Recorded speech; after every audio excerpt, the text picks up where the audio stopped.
Ажаніўся адзін, понимаешь, жонкаю, усё чыста, як трэба. А на другі месяц сталі ругацца, а на трэці ён яе ўжэ і лупе, і б'е. Яна і сюды, і туды. А гэта ведаеш што? У яго ж дзелка была, а яны ж яму падрабілі. А цяпер трэба адрабіць, трэба ж да некай бабкі паехаць. Ну вось, знайшла яна такую бабку, дык паехала. Ну а бабка дай кажуць ёй, трэба 7 пёнткаў адпасвіць. Ну, трэба, дык трэба. У пёнтак, як мы пасем каровы, яна ідзе замяніць. Ну і кажуць, цётачка, можна я за вас папасу? Ну, дзе ж тут адкажаш? Ну, пасі, думаю.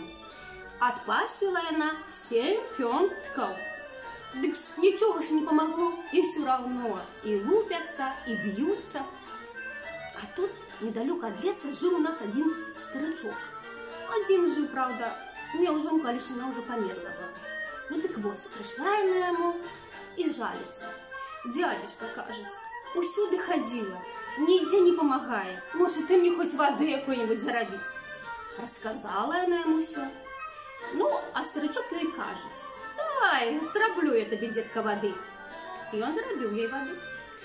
І кажа ёй, ведаеш што, міленькая моя, як муж у хату ўходзе, ты бяры гэту ваду і ў зубы, і трымай сколькі можаш. Як толькі ўжэ можаш утрымаць, пераглыні і зноў набірай. Ну вось, прыходзіць муж у хату, яна раз за бутэльку, ваду ў зубы і маўчыць. Гаворыць жа ж не можа, вада ў зубах. Муж глядзіць, а што, трохі палепшала? Звычайна, ён ёй слова, а яна ж яму 20. А так нічога, сядзіць і маўчыць. Пабыло так 2 дні, дык ж вада ў бутыльцы скончылася. Ну і паляцела яна зноў да гэтага старычка і кажа, дядзечка, міленькі, памагло, зрабі болей. Ён ёй яшчэ столькі бутэлек даў гэтай вады. Ну так і пашло. Муж у хату, жонка зноў вады глыніць, зноў не п'ець і не можа гаварыць. А вось так яны подружыліся, паладзілі паміж сабой. Дык ведаеш, машыну купілі, сталі ездзіць. Ну і яна яму гаворыць, а ты не знаеш, хто нам памог? Вон той дядзечка, трэба яго папрасіць да нас на госці. Ён нам шчасце зрабіў. Ну, паехалі на машыне і кажуць, дзядуля, едзь да нас у госці, пагасціш трошкі. А ён ім, а, дзеткі, ды няма чаго адзейся і ўсё такое. Ну, привезли нам адзенне, адзелі яго, завязлі, угасцілі, ўсё чыста, як трэба зрабілі. Ну і кажа, жывіце, а я вам замоўлю на студні.